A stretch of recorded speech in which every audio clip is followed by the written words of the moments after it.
Hi, guys. December 6th. Jesus' birthday is coming up. This is 2024. This is your hick doctor from Oklahoma talking about stuff. First, Chris is from Texas, VA. Do I need a Nexus letter for migraines stemming from tinnitus? Sure.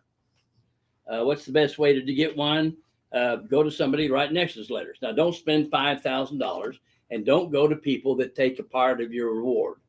That should be illegal, but it is unlit. It's not yet, but it is unethical, right? And it probably can be done by telehealth. Recently laid off. I don't have any insurance. Live in Dallas, Fort Worth. Okay, give us a call. We take care of our vets. Now, you also submitted a claim for tinnitus sleep apnea. That's linked. We can do that.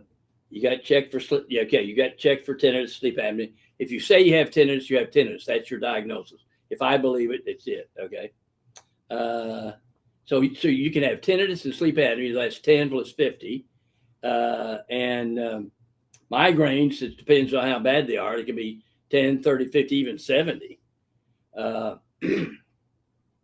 Now, they denied you because this is the VA, people not knowing legal medicine, not knowing the rules.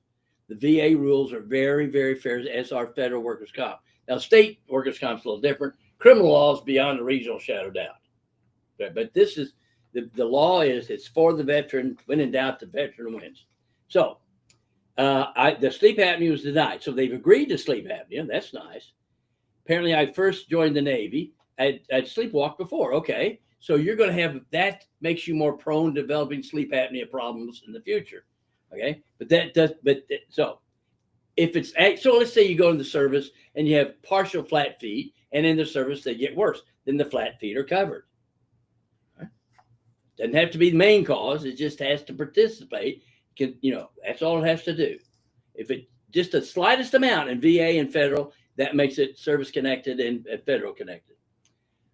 From sleepwalking in my early 20s. No, your sleep apnea is contributed by your brain doing sleepwalking. Your brain does that. Tinnitus messes with your brain, the rapid eye movement sleep, and it's going to mess with your brain more than the average brain. So you're going to be more likely to get sleep apnea. That means it is service connected. Sure, you appeal the decision. The way you do it, you get a new Nexus report. Copy the records. Don't worry about sleepwalking. They're wrong. They're just plain wrong. And you make sure we point that out and use that as a positive, not a negative. But the trouble is, legal medicine in medical school, nursing school, PA school is not taught, except for malpractice prevention and knowing that lawyers don't go to heaven. Those are the two things we learn. And yet over 50% of litigation, like VA disability, federal workers' comp, car wrecks, Social Security, blah, blah, blah, needs a white coat. Now, I'm wearing my VA stuff today, but pretend I've got a white coat on because I am a doctor. I've been doing it over 50 years, and I've got 18 degrees and things in medicine, and the rest of them of a total of 42 in legal medicine, which is absurd. So I'm a super doc with a super legal medicine background, but it's no big deal. This is common sense. For instance, state workers' comp claim, company truck, company driver, wreck, broken neck, the neurosurgeon fuses the neck. Now, the insurance company's not fighting this case. They would like to pay hospital bills. They would like to do that stuff, but they can't do it till a doctor says, a white coat says it's work-related. So they send a standard letter to the neurosurgeon, who's phenomenal. He can work on my brain and my neck anytime. Is this work-related? And he sits back, I don't know. I didn't see the truck roll. That's not the criteria. Okay, and that happens just all the time. Okay, so that's an easy one. Maybe you'll be able to do telehealth. Okay, there's Helen. Will there be an offset when I collect OWCP retirement? No. Your retirement, if you're getting federal workers' comp, FERS disability, and retirement, then there's an offset. But if you have an OWCP scheduled award, that's just money. So I'm assuming you're talking about a scheduled award. So if you're on FERS, which is federal retirement and Social Security, they'll do the math for you.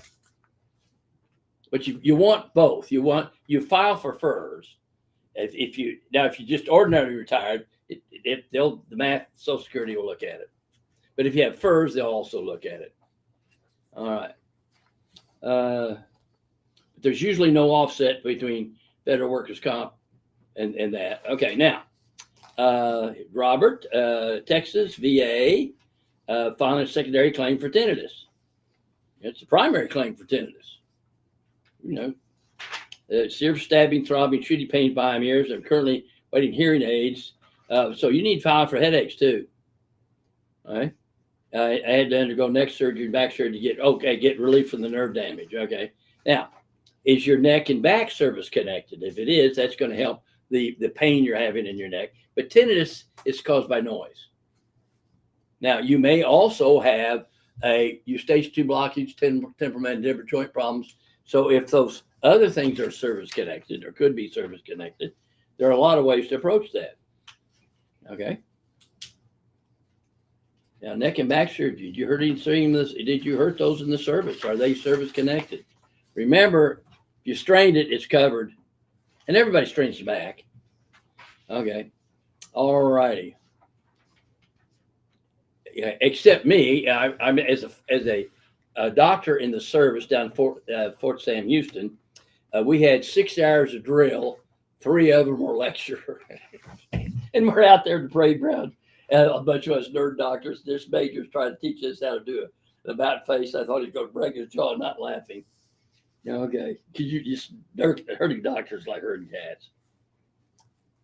Which also brings to me the story. I'm out on the rifle range with a doctor from New York, and he's got his canvas belt hanging down to here. He doesn't know you can cut it. Just a nerd like we all are. And he jams that M14, sticks it in my balls and then the gunny's balls. The second time he swings it around, I go up and I said, you put that gun on the ground. If you touch it, I'll kill you. He has no clue what I'm mad, but gunny's going, phew. So after Vietnam, flight surgery and all that stuff, I'm in Fort Lewis, Washington, taking an internal medicine residency, which, by the way, thank you, Army. Phenomenal. Thank you very, very much. First name basis, the heads of departments can do, oh, wow. What a blessing. But anyway, ordered to go out to the range. When I would go out, I would rather go out to the range, work the clinic, even in the snow and rain. But I go to the colonel. I said, Colonel, I will not go out to the range with a bunch of doctors. He said, the general said, you didn't hear me, Colonel. I'm telling you, I'm not going out the range. I'm not asking. Now, I'll get up at 3 o'clock in the morning, snow and rain, and go out with the grunts, okay? And I would rather be on the range. I got a marksmanship award. I love shooting down somebody else's ammo. But I will not go out with doctors. That's the most dangerous thing I did, including the mortars coming in Vietnam. And unfortunately, I didn't get to go out because I really wanted to. But anyway, that's my war story. I was in the service 3 years, got 10 years of war stories. And I miss the camaraderie. Okay, now this is Mark, VA from Ohio. Used you at a Nexus letter. Won my neck claim. Back was denied. Yeah, okay, let's go at it again. Found several errors the VA missed during their exam. I have new evidence. Let's start over. Let's start a new Nexus report. And we can probably do this telehealth because we've already seen you, and we'll get you. Yeah. And will you write you? No, I'll write you a new Nexus report. Sure. You did answer a question I asked last month. Good. You're a fair doctor. You gave me a refund on the DBQ problem. Well, good for us. Good for us. Okay. Now, you guys, if you're not, let's talk about the guys that are homeless and in jail. Call us. Call us. Pull some favors. Let's get some stuff done. No, like we have somebody that's has no money. We'll do up to 4 conditions, and then release one of them, and then and it's free, and then as you get paid, we release the others, or we may do them all for free. If you get me on a good day and I'm not on my period, you probably get them all free. Okay. And pray about this. We're working on an investment company so that we can go to prisons and do a prison ministry. Because if you're in prison, let's say you have 60% disability. While you're in prison, you get to keep 10%. Well, that's like $143 a month. That's a lot of money when you're in prison. The other 50% the family gets during that time. which is going to make you feel really good. That they're being, and as soon as you leave, you get the whole 60%. Plus, if you're filing a claim in prison, we got lots of time to do it, to give you stuff to do while you're in prison, and that will be fun. So let's pray about that. Let's get going. I got the neatest brother-in-law in church that goes to the prisons anyway. We'll just tag along with them, and then we'll just take care of these guys. There are a lot of vets in prison. Okay. Matt. Yeah. Okay. Can my wound doctor do my schedule ward using AMA book? Sure, anybody can do it. Schedule ward. Or do I need someone experienced in schedule ward ratings? Do I know anybody national? I don't know anybody I would recommend except us. Now let me tell you why. The AMA guides, that's this book. These actual authors who wrote it do a seminar. You can go there Friday, Saturday, take a test on Sunday, and get certified in this. The actual authors, okay, and it's very convoluted, very nerdy, but it's better than the previous ones. For instance, here's 5 and 4. I was an editor in the 4th edition. Anyway, before it was just general. Now it's much more detailed. Before I might write 20, somebody write 5, and it's just numbers out of your fanny. But now it's really detailed. And in federal workers' comp, the district medical advisors really know the book, and everybody following it to the T. For instance, I rated a shoulder once at 18 and incorrectly multiplied by a 20% factor. Okay. It should have been a 5% factor. So it went from 20 to 19, but it didn't go from 20 to 5. Or there's a FECA bulletin, that's the Federal Employment Compensation Act bulletin, that said if it's constant pain, it makes it a class 4. Now, classes means if you have an injury, there are classes, and obviously higher class is higher. That's a lot of money. That's worth it coming from New Jersey. Okay? Also, if you do just AMA guides and you do federal, you really got to know all the federal nuances. For instance, the guides go as shoulder. They give an example. If the range of motion of the shoulder is the highest rating, you stop. But if it's not, if the diagnosis is highest rating, then you can add nerves and other conditions to it. FECA bulletins say if the range of motion is the highest, you can add nerves to it. That's worth a trip from New Jersey. All right.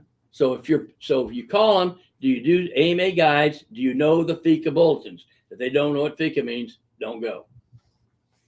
All right. And the other thing is, this is a personal injury or car wreck, and the doc and the attorney for the insurance company said, "Well, isn't the treating doctor in a better position to rate this person?" I said, "Oh, absolutely not." And of course, you never ask an open-ended question to expert witness lawyers. Why? I said, because if I do surgery on you, you have 0 impairment. It's not even fair to ask me what your rating is. It should be an independent. Okay, but you need somebody that knows this, and not by this way the states do it. We had a hospital here doing it for a couple of years, and they're using the state method, and no one got a scheduled award. At least they quit. Okay. Here's from South Carolina, federal workers' comp. Re-injured on the job, my knee, 2 meniscus surgeries over the last 19 years. Filed a CA1 because that's an acute injury. Now the knee needs to be replaced. Still under review by the district medical advisor. Mandatory retired 4 months. OWCP has suggested I pay for the surgery out of pocket, have my insurance pay for it, and seek reimbursement later. Oh, yeah, that's going to happen. It's so easily without any trouble. Bullshit. You've got a new claim, get it fixed. You don't want to be paying copay and then spend the rest of your life trying to get somebody to approve this. It's not going to happen. It's going to be hell. It'll take 10 years off your life. It's the law. Make them follow the law. Get it approved. And now have your doctor ask for an oral hearing, and let the doctor. Now, every time I go to an oral hearing, the hearing officer understands that federal work comp is extremely fair, and they just approach the issue very pragmatic. It usually takes minutes, and they said, we understand, we're going to prove it. And when I ask for oral hearing, the claims examiner finally looks at the file, said, not needed, we've approved all your requests. And of course, we did one that was brilliant. It's our new method. So it's a slip and fall, an accepted contused elbow, and a strained neck, and 4 bruises, extrusions. One of them is on the hip. We want those approved because it was in the emergency room, because it's there, we'd want it approved. But even if we didn't get it approved, you got a bruise on the hip, and years later you have a hip condition, that makes it federal workers' comp related. All right, wouldn't make it state workers' comp related, but it does. But anyway, so we sent a letter in asking for those 4 contusions to be approved. Now, this is never going to turn into a schedule war. The bruise is going to go away. The neck and everything is going to go away. There's not going to be any schedule war. It's just you had to report it because that's the rules. Okay? And the claims examiner ignored it. Now, that's illegal. They have to respond in 30 days to a written request. So we did it again. And again, they ignored it. So then we sent an e-comp, or the patient sends an e-comp. We're not your representative, but we help you fill out your wording. We send e-comp, which is electronic to the government. If you get to know what the prosecuting attorneys have you file, it's right there for you and them to know. They can't hide anything from you. So I asked for this on that day. You didn't respond in 30 days. After the second time, it's been 90 days. Now I've asked this the third and last time. If you do not respond by the deadline 30 days, I will consider a threat, not asking. I will consider asking for an oral hearing to have this upgraded to the senior claims examiner. Now, you don't have to do that. You can just ask for it upgraded to the senior claims examiner. Okay? The threat was better than if we ask. It takes about a week, and they finally pull up the file and go, oh, it's Ellis, settle it. Okay, but the threat, the claims examiner said, pull up your file, and those 4 contusions are approved. Okay, it's just like a claims examiner said, I left a voicemail, she didn't call back. She scanned her phone records, calling him in a lie, and suddenly everything's approved. All right.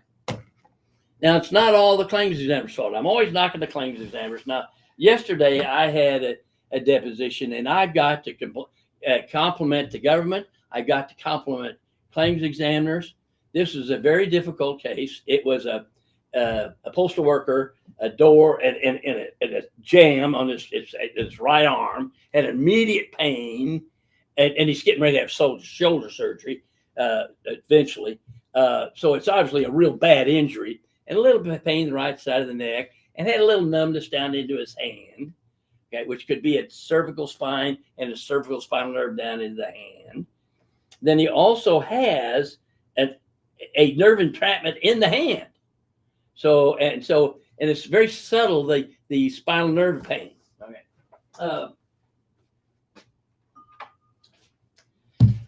Well, here's a spine, here's a nerve, a spinal nerve.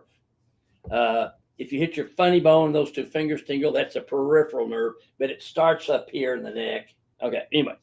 But he did have some symptoms occasionally, but not all the time, early on with this. So there's probably a twinge of the neck, a twinge, a little bit of straining of the disc. There's like a mesh around that, fibers around it, and maybe a little bulge. Not a herniation. For instance, if you hit your elbow on the door jamb and you don't hit that funny bone, that ulnar nerve, that little tap, nothing. But saying that same little tap, if you hit the nerve because it's right at the surface, you get tingling. So you don't have to have a herniation. You can have just a bulge. Well, so he has that off and on. Plus, he also has peripheral nerve, has an EMG nerve test, shows he's got nerve here pinched and a nerve here pinched, but doesn't show a cervical nerve. Well, we see him years later, about 3 years later, and do a scheduled ward. And during the scheduled ward examination, having had the advantage of all that history and getting it, we have decided that you did have a slight injury to your neck at the time of the injury, of the acute injury. And and then he asked for us to do an expansion to add the neck, and we do. And the district medical advisors, other doctors see him, and there's a disagreement, and there should be in this situation. This is not an open shut case, okay? Especially now, if you had an EMG showing the nerves being from the neck down, that's easy. But that didn't actually show up till 3 years later, and he had 2 neck surgeries. Now, those 2 neck surgeries in a 48 and 49-year-old man, coincidental? Of course not. He's having surgery on the shoulder now. I mean, obviously, the neck was hurt. But when you get back here, it's easier to see. So the doctors in between have different opinions, which they would. And he's all mad and it's fraud. No, it's not. It's a tough case. But the point is, the claims examiner kept sending to the different really good people, and they did really thorough exams. They didn't slough anybody off. There was no fraud. They went beyond the call of duty. I was just proud as punch. And so we have an oral hearing. I told the hearing officer that too. I said, but now in retrospect, because he said, well, please give me a summary, because I said, well, but he also went back to work. So we can always file a new cumulative trauma occupational disease for going back to work and say that started it, and then continue work, contributed. If it contributes the slightest amount, the law is the slightest amount is covered. So it can be covered either with an acute injury, which was the issue. Is it just an acute injury? It's actually both. Okay. And so the hearing officer said, send me a letter. Don't send a CA2 until I look at it, and then I'll recommend whether you need a CA2 or not. Okay. And how honest is that? Every time I've talked to a hearing officer, it's just honest, what's pragmatic, what's the deal. But down the road, it's easier to make a diagnosis. Back then, people are prognosticating that. This is still this is an art, not a science. But anyway, the point of the story is claims examiners, 99% of the time you do a great job. You're swamped. I don't know how you do it all. And the second opinion doctors and especially the DMAs are just phenomenal. They really look at the issue and they really try to call it like it is.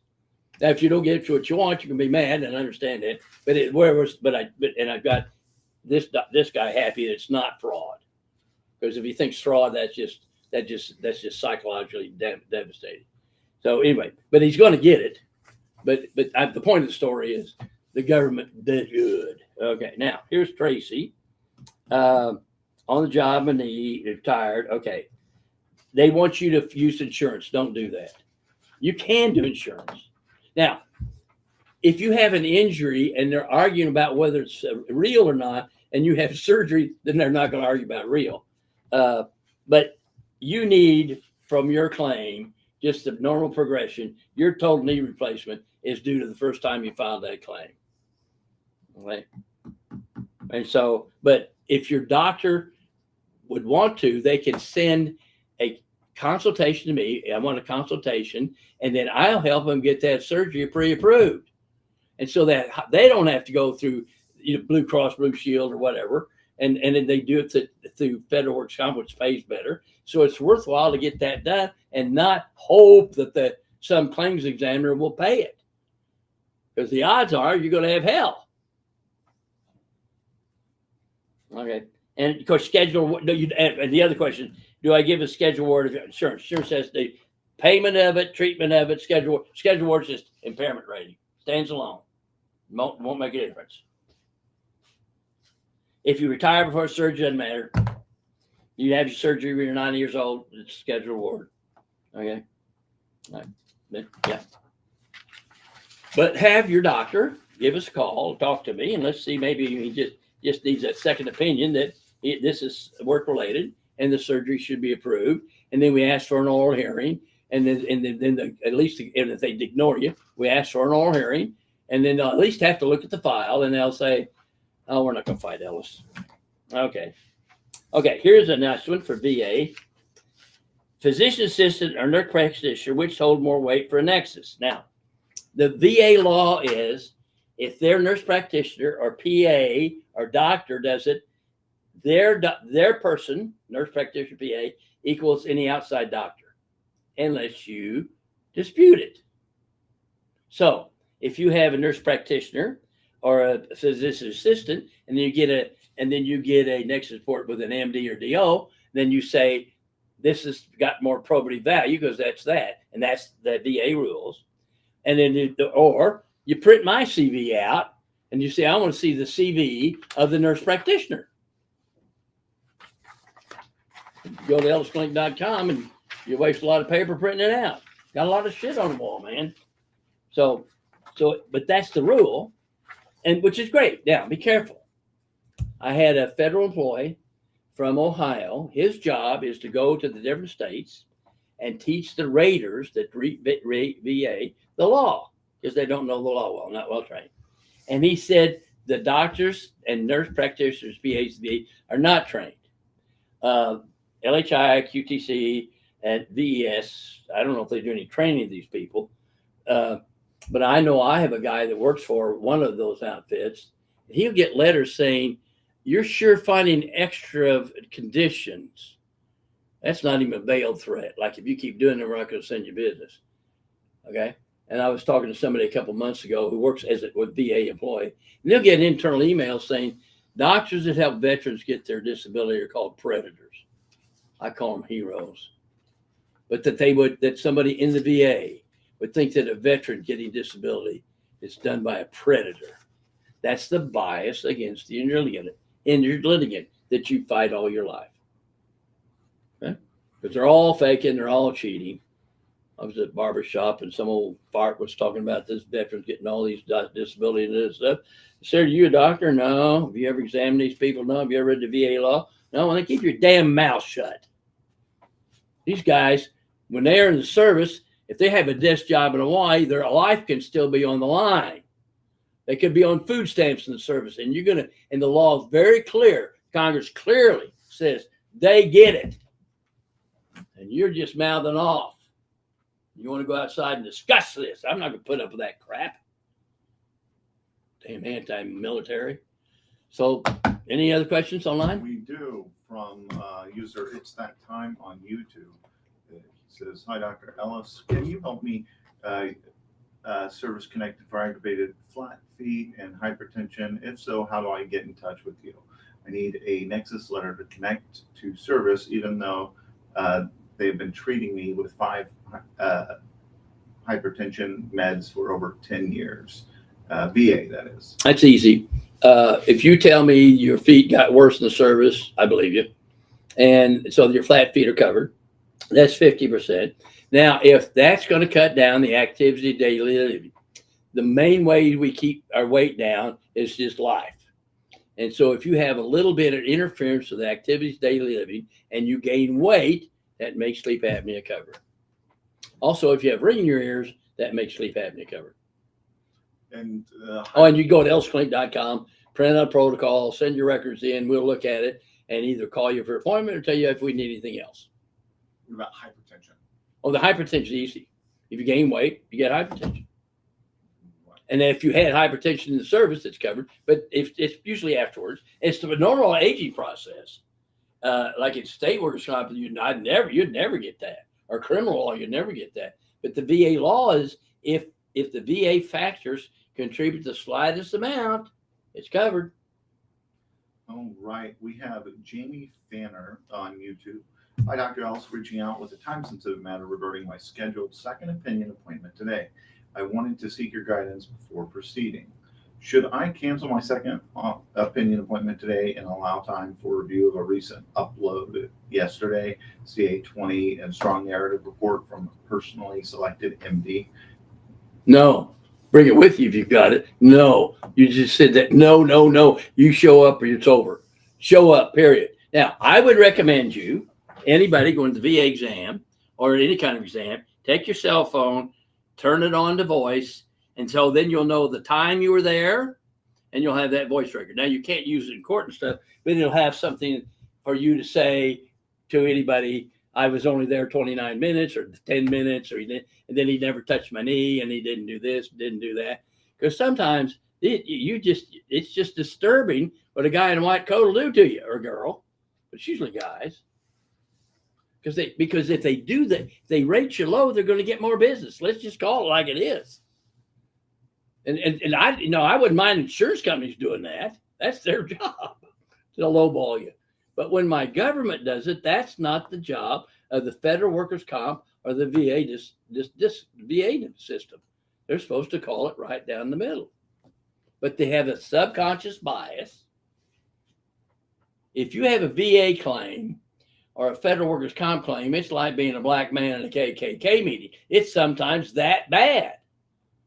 And people don't even know they're doing it. They think they're doing right by screwing you. So ultimately, go to. You have to go or you'll lose your case. That's it, period. All right. So we have a response from the user. It's that time. He is a grunt Marine. Well, Marines means you're crazy. What was the question? No, he was the question about hypertension. Oh, well, good Lord. You're a Marine. You worked for a living back then, man. Yeah. So, Right. of course your feet got worse. What about your knees and your back? Your hips? So we have Facebook, Dolly Gentile. I'm 77, was injured at USPS. Under 5 years working at USPS, now on PN status. Manager at HR department for USPS called me requesting I go on FERS retirement. Said I'm holding up a position at the post office. So they hired you under 1916 law. If you want to stay to work, you can. And I understand you're a supervisor, your job, you're paid more so you can accommodate these people. But it's a pain to have people with restrictions that you have to schedule around. And I can see why you want to leave and take FERS. But why would you take FERS at 40% of your pay taxable when you can get your pay? So, yeah. And are your restrictions due to a work-related injury? If your restrictions due to work-related injury and he wants you to quit, you could go on workers' comp, temporary total disability, and get 75% of your pay tax-free, which is a lot. I don't know why anybody gets off TTD, but they do. They go back to work. Especially my postal people. They'll work till they're 90 years old. Except the millennials won't. They'll work about a month, got this plus government job. They go, oh, wow, this hard stuff to quit. I mean, if little old ladies saw what you did as a city carrier, letter carrier, mail letter, they'd stop sending Christmas cards. I mean, that's a hard job, man. I mean, just sorting the stuff before you go out on the route is just, wow. So, and the definition of a third world country is they don't have the United States Postal Service. Newsweek calls me the pioneer of Huron Bible study. If you've got an electronic Bible or reference, I typed it in 1988 because everything's on plates. When I sold the company in 2008, because it's a CD-ROM product, the CD-ROMs are going out, I had 42% market shares. Every PX, every Sam's, Walmart, blah, blah, blah. Hundreds of thousands of units, pallets of Bible. Okay. Always send it out by mail. Just send it, no insurance. So these hundreds of thousands of units, in all those years, 20 years, 2 people called and didn't get the product. And one guy called back, oh gosh, Doc, I did. It's under a magazine. I said, give your extra and your pastor. That wouldn't happen in any other country. Where our post office is awesome. All right. Jamie responded, appreciate you so much from my family and me. All right. And the user is set time. The Marine said all of that too. Yeah. I guess. Well, thank you for letting me get to take care of you. This is the most fun medicine. This is my hobby. This is fun stuff. All right. I love kicking ass. So we have here JJ from YouTube. Hello, doctor. Currently on OWCP TDD with FERS disability in my back pocket. I'm moving 3 hours away from my treating physician. Can I still see him or hire you? You don't need to hire me. See your treating physician. Use me as a consultant. You know, with paperwork or if you need a second opinion or something, go to the doctor of your choice. And now I've had people say you can't see Dr. Ellis over 100 miles. No, there's a rule. We'll only pay 100 miles. But you can see anybody. You can see somebody in Africa if that's your doctor. You just don't get paid for the trip. You have and by the way, you have the sole right to pick your doctor. The government should never even tell you where to go. And if you get hurt on the job and they send you to the company doctor and you keep going, you've picked a doctor. You go to your doctor, somebody that knows federal workers' comp, or otherwise the reports will screw everything up. Right. Now, JJ expanded. He said 2 lower back surgeries, and he's glad that you're up and at. Now, Jamie. He's had the back surgery, so I haven't. Okay. Yeah. Is Jamie Fanner from YouTube. How can I obtain medication and surgery for extensive weight gain from OWCP if I have an emotional stress related condition? Get a doctor to prescribe it, and then of course you have to fight for it, and then you get paid. Right. What's involved in that?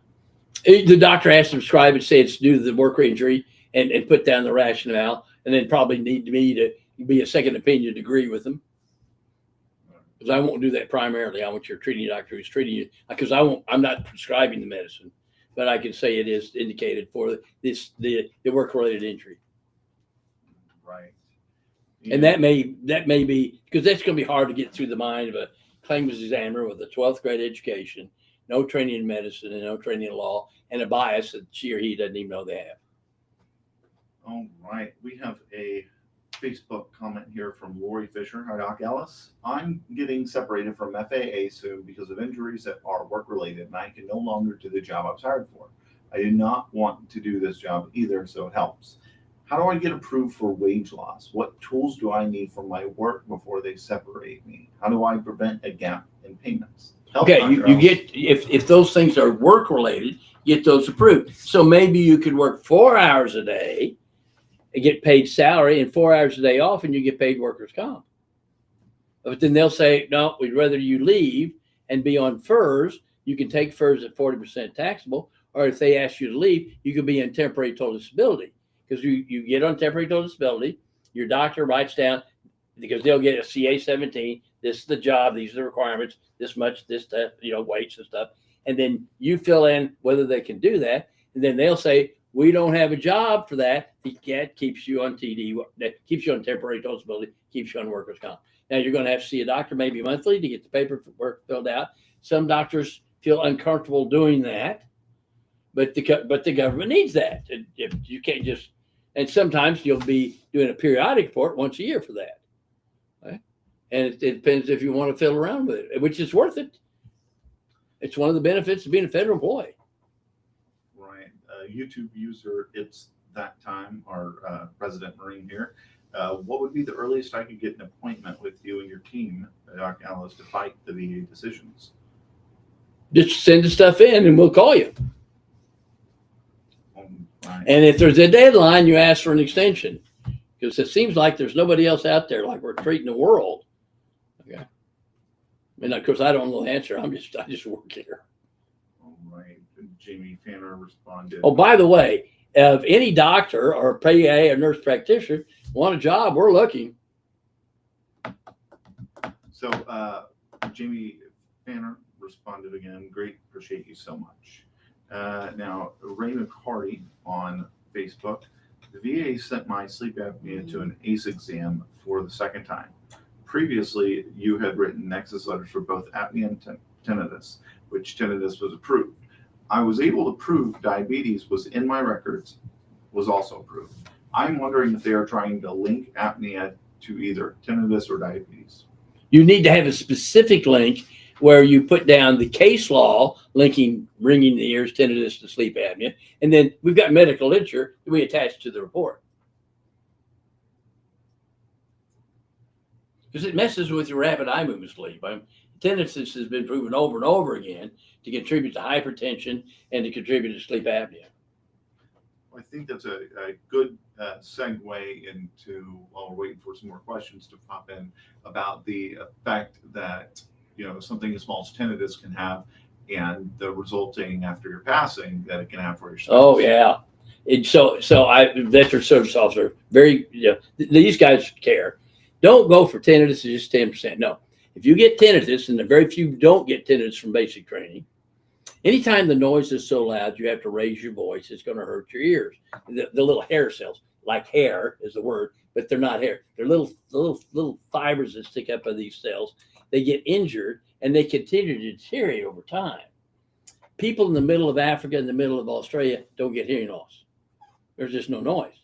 But anyway, so if you have tinnitus, that contributes to hypertension, which contributes to strokes and heart attacks, which is a big cause of death.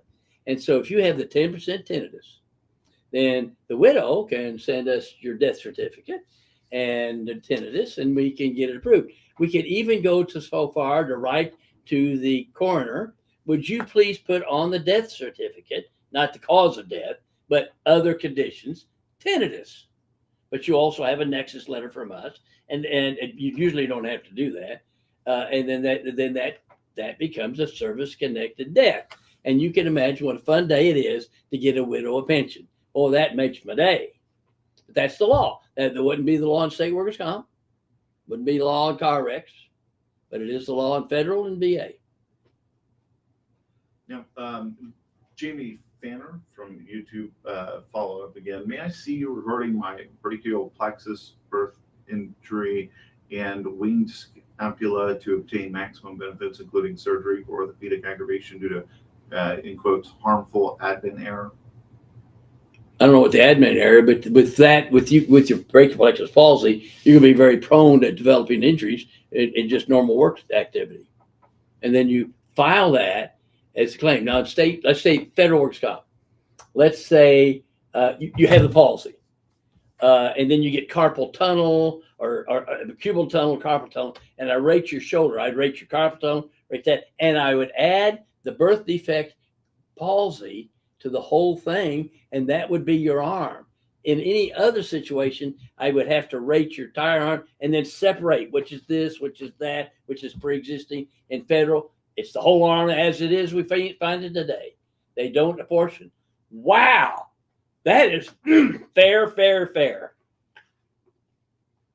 Now, while we're waiting for some more comments to come in, I wanted to expand on your commentary on giving widows a pension and some of the reluctance that veterans have in filing claims. Oh, yeah, right. So you're not filing for yourself, you're filing for your family. Okay, I understand. I've been doing this for 3 years. Finally looked at my audiogram as a flight surgeon. I was 20% impaired in hearing loss. So I'll file for that, give it to my wife, and she can watch Home Shopping Channel and get costume jewelry. If costume is worth anything, I'm a billionaire.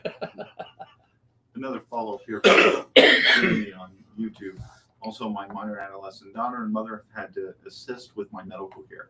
Can they receive reimbursement? Oh, yeah, you get aid and dependence. You have a doctor write a letter. Your doctor could probably write a letter and request aid. It's a form, aid and dependence. And you assist the veteran, you get some pay.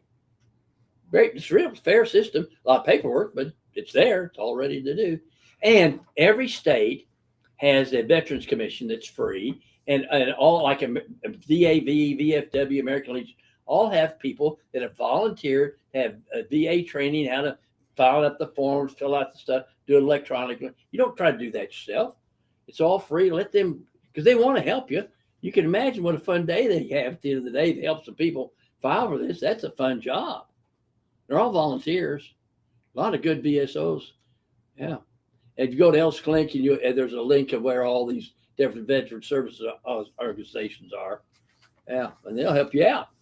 One thing I do recommend on VA, sometimes mistakenly a VSO may say, Veteran Service Officer may say, well, you've had all this stuff. Let's file a new claim. It'll be easier. Yes, it will be easier, but you want to, but when it, so it goes back to the day you filed and you get paid for it. That's called a Niemeyer. The veteran was named Niemeyer. You don't want to, because it's easier as a veteran service officer. You want to win the first one. And it may take a while to win it, but it's worth it. Don't give up, because it's easy to give up. It's a pain. All right. Lori Fisher here on Facebook. Dr. Ellis, can you explain the best process for getting movement from OWCP in regard to a second opinion that I did not agree with? I sent in a rebuttal showing medical evidence, and the second opinion doc responded unfavorable, stating he stands with his exam. It has been 3 months and there is no referee doc scheduled. What do? I asked for 2 upgrades because of an on-the-job injury that resulted in surgeries. Have your doctor request an oral hearing. Does that make them pull up the file? Now, don't ever try to rebut a second opinion. Just get a new opinion. You don't rebut people. Just get a new opinion, because the latest opinion applies. Because, in fact, I have a letter today. I did an exam back at Schedule War back in 2021, and it was showing that some other conditions and that they filed a CA2 for the other conditions in 2021. And then here in 2024, would you do a rebuttal of the doctor's report of 2022? No. You needed that because he saw him last. Well, maybe Jesus healed you during that time. You have to come back in and we start all over. You don't do rebuttals. You just do another opinion. New evidence. You don't fight people. All right, we've got a follow on here from Ray McCarty on Facebook. Should I seek another Nexus with case law from you for the other conditions previously noted if ACE exam is not leading to a positive outcome? Well, sure. Or somebody. There are a lot of people out there do this stuff. All right. Jamie Fanner again. Awesome. Appreciate your response. Yes, I have had carpal tunnel, even subluxations in several parts of my body. No reporting from my supervisor and had my spine compressed, not responding to reasonable accommodation requests for months. My program is in OWCP. Okay, so you need a treating doctor to write down a OWCP 5C, that's the form, or CA17, that's the form. These are the restrictions, because your treating doctor that you choose his report has more probative value. In federal workers' comp, that's it. Now in VA, it's equal. Their doctor, even if it's a PA against your MD, it's equal, unless you want to prove here's his CV. Print, if you use me, print it off, and I want to see their CV, and that's going to, when it gets to the Board of Veterans' Appeals, they're going to say, well, that gets it off the hook. So you do that, and you get their attention, but and they may not like you having me as your treating doctor, but then they may too. I've had a lot of claims examiners say, now don't tell anybody I told you this, but you need to go see Doc Ellis. And of course, when claims examiners get hurt, guess where they come? And it's okay. I just treat you as you are. Right. So we got a follow up here from JJ again. Doc, I've been on OPCP TDD for 3 years. 2 back surgeries did not heal well. I was just wondering what's next. Scheduled award, etc. Second opinions agree with my treating physician. I've gotten worse. Okay, so you're on TTD. Let me demonstrate it. Okay, 60-year-old postal worker, hips, knees, and ankles, walker. He's getting 75% of his pay tax-free. The nurse case manager wants him on FERS 40% taxable. I said, that's a good idea. That'll save the post office a lot of money, but you hired him under 1916 law, but she covers this, and the only change, well, a few little changes, but the only real change was in 74, he gets to pick his doctor, which is me, and my report, in my opinion, has more probative value. So why would he change? Well, they don't like it. Well, they are not a law. I understand where they're coming from. They see at the end of the year how much they're spending on workers' comp and FERS. Yeah, I understand that. So they sent him to 3 second opinions at $5,000 to $10,000 a pop. So let's say $15,000 to $30,000, and each one of them said, yes, he can work with these restrictions. Well, the post office says we don't have a job for those restrictions. So federal government, I would assume if you hired me for $1 and got my consultant fee at $1, I would show you, instead of these claims examiners said you got to get it off their desk in 30 days, they just send second opinion, second opinion, second opinion, second opinion, second opinion. There ought to be a review committee to see if all those second opinions are necessary. And then they need to review your second opinions. Most of them are very fair and honest, and some of them are just outright fraudulent crooks. Just like in some insurance companies, they'll hire somebody to write 0 every time because they think they won't get business if they don't, and they won't. There's some claims examiners are looking for a 0. That's just human nature. You probably say 10, 20% at the end of the year of the amount of money you're spending on workers' comp. So you made a comment about probative value. Let me Legal value, yeah. Give me a moment here. We had another from Jamie Fanner. Appreciate you, and may the Most High bless you and keep you. May His face shine on you and be gracious to you. May He also turn His face toward you and give you peace. Shalom. With much gratitude and love, Jamie and her family. Thank you for the prayer, and he does. The reason I can do this and take on the government, in 2004, I started telling the government, you got to take care of these people. I'm going to kick your ass. Now that should put a bullet on the back of my back. Okay. I understand that. I'm not stupid, but I do require my federal government in the United States to obey the law. If you do, I'll take care of you, and I'm going to kick your ass. Now I've done 1,588 hearings and testimonies, and I've never lost a case. And when I've gone to federal criminal court, every time the judge has threatened the prosecuting attorneys, it's usually 3 of them, with contempt and even jail. So if you ever want to take me to court or file charges against me, read my transcripts. You do not want me in a courtroom, because I'm going to tell the truth. I don't care if you burn me at the stake, shoot me in the back of the head, or torture me. I got saved when I was 31. I gave my life up to the Lord then, and I'm going to tell the truth. I don't care if you like it. I don't care if my patient likes it. I had a vet that said, I'm not doing your glaucoma. I think you'll find doctors that say your glaucoma or service connected and won't hurt my feelings. But I don't think it, and I won't write it, and I'm keeping you $500 because it's longer to say no than it is yes. He said, well, Doc, I appreciate it. You're being so honest, and you keep the $500.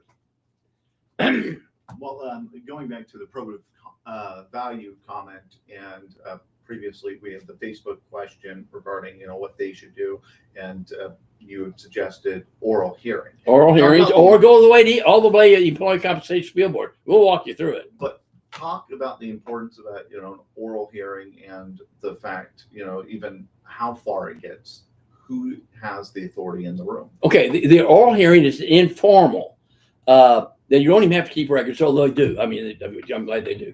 But it makes somebody sit down and look at the element here. Like the other one is this neck part of that jam of the shoulder? That's the issue right here. And we can focus down on the issue, focus on the law, and they've always been phenomenal. Had one case in Amarillo. Charles has been there 100 years, a mail handler, hips, knees, back, knee surgeries all over everything. They get a video of him taking groceries into his daughter's house, about 30 yards, and file criminal charges, 5 years jail, $250,000 fine, blah, blah, blah. And now, talking about videos, let's just digress, okay? Go to Ellis Clinic and look up video surveillance to make you feel better. The Employees Compensation Appeal Board said videos are worthless. They may be on medication, and it's not medical evidence. The doctor's interpretation of the video is the medical evidence, but a layman's interpretation is not. Okay? So anyway, now this guy can carry groceries into his daughter. My God, it's not in a wheelchair. Anyway, so I get a call from the union, and it sounds like I need to come to the oral hearing. How much that cost? Well, I'll come for free. And Doc, I've been doing this for 23 years. I've never had a doctor come to an oral hearing. Now I'm mad at hell. I'm pissed. If you're going to do federal workers' comp, you should be able to do oral hearings. You should be able to send things to ECAT. You should be able to do that. Otherwise, don't do it. If you do state workers' comp, you're going to do depositions. If you do car wrecks, you're going to go to court. Otherwise, don't do it. And if you're not trained in it, don't do it. So anyway, so I get out there, and I've got, God, I wish this big federal judge, retired University of Texas law professor, I guarantee you her federal courtroom was awesome. Oh, this lady is just like, wow, what a judge. Anyway, now she's seen insurance company doctors lie. White coats just lie. And then she's seen ambulance chasing attorneys get doctors who just lie. Okay? When I started doing this 50 plus years ago, an orthopedic surgeon would write 0 for a fused back because the surgery made him well. Another doctor write 50%, and neither one, no matter what sprained or fused, and neither one of just fraud, just pure fraud. Okay. So anyway, So she's sitting there like this. Doctor, what are you getting paid? Which is a really good question. What's my motivation? Fair enough. Now, if I don't take over, this guy is going to jail. Anyway, now I would not have done this in federal court. I would not have been flippant. Oh my God. But never crossed my mind. I went, oh, I got a good steak last night. And boy, it just set her off. Now, don't you be flippant with me. Because if I'd done that in federal court, I'd go to jail and had a contempt charge. I know that. Because federal court's just awesome. Wonderful. I mean, our court system is the best in the world. Okay, so anyway. So I looked at her and I looked at her. And I slowly got up, walked around that big old table, and got my eyes right in her face. I said, ma'am, I'm a clinical associate professor of legal medicine.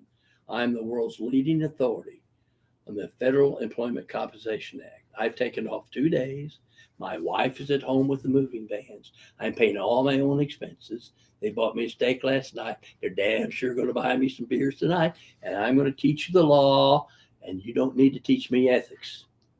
And because I can assume you're the patient, and you go, oh God, we're going, oh shit, this guy's crazy. And of course, she just has fire coming out of her ears. But like I said, phenomenal judge. She can see through the emotion. She can see, and she goes,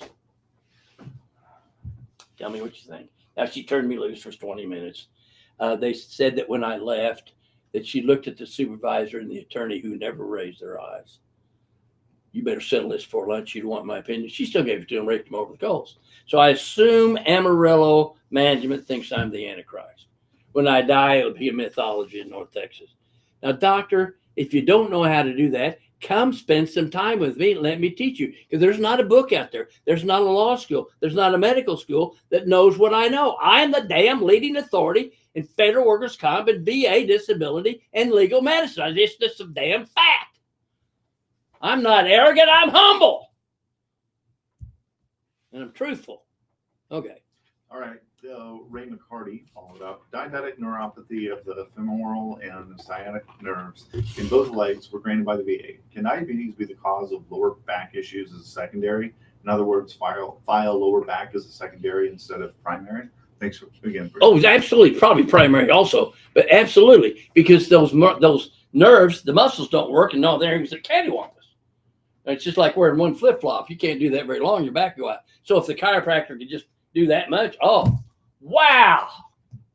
Yeah, absolutely. Oh, right. And that could even, you gotta even try that. Do telemed first, then if not, you come in and, well, do exam.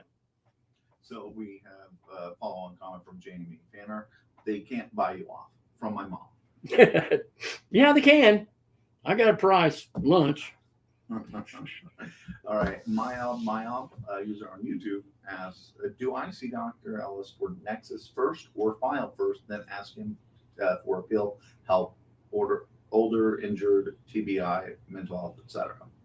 Go ahead and quickly file. Because as soon as you file, that's when they start to have to pay you forward. And because let's say it takes 2 months to get here, you want those 2 months to be paid for. But come in and say, I'm getting a Nexus report from Dr. Ellis. Oh, right.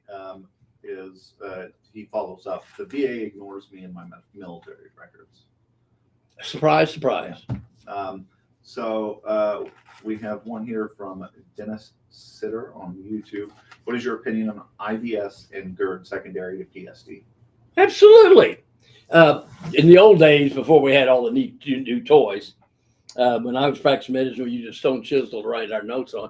Anyway, so you might have, you're worried about GERD or hiatal hernia, you'd swallow barium, which shows up white in a fluoroscope or x-ray, and you'd see it go through the gut and see the gut and see how the peristalsis is and stuff like that. So you're having them do that. And you stand still, and you'll see the guy go. The vagus nerve is like a second brain. Okay, you butterflies in the stomach you get if you get nervous or you do public speaking or something, and so all that PTSD is going to make your gut go like putting rubber bands in. Of course, it's going to make your hiatal hernia, your GERD, your irritable bowel syndrome worse, and your irritable bowel syndrome will also tell your brain It's all interconnected. It's an amazing thing. We're amazingly made. Well, we have one last comment here. I think is a good one to end on from the Green Side Up on YouTube. No question, just a word of thanks. Dr. Ellis, I just received my VA decision, and with the help of your clinic, I was able to get my appropriate rating. I appreciate your assistance. Merry Christmas. Yay, thank you. Merry Christmas. Happy Jesus' birthday, everybody. Right, and with that, we are at high noon, so we will be back next month and next year. First Next year, I guess. When is that? January. So join us at 11 a.m. Central Time. Please submit your questions to askdocellis.com. Yeah, and we'll January answer 3rd, them sure. right at the beginning. January 3rd. And you can always call in the meantime. You can always go to askdocellis.com and Gary will get it to us, or Gary knows the stuff anyway, and we'll get you taken care of. All right.